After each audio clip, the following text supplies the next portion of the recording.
Hi, Nick Rozeskis here from NetApp Support again, and I've got another great time-saving tip allowing customers to view summary health information for their NetApp infrastructure.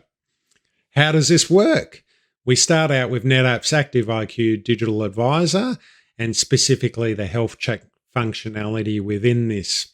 This provides an overview of how well your systems align to NetApp's best practices, but also helps you prioritize areas of improvement. How does this look from a UI perspective? Well, clicking on Health Check reveals 5 categories. And those 5 categories are auto support adoption, recommended configuration, recommended software, NetApp's best practices, and support and entitlements.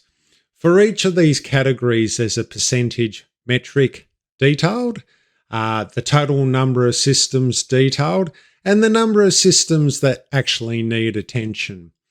We also provide a score that's color-coded, so the score can be poor, average, or good.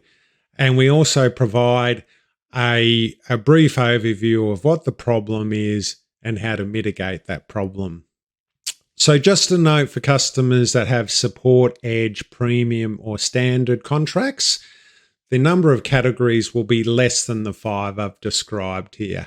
But for customers with Advisor or Expert, the 5 categories will be present. So I highly recommend you go into NetApp Active IQ Digital Advisor and start looking into NetApp's Health Check. So it's been great to be with you today. I look forward to the next one. See you then. Bye-bye.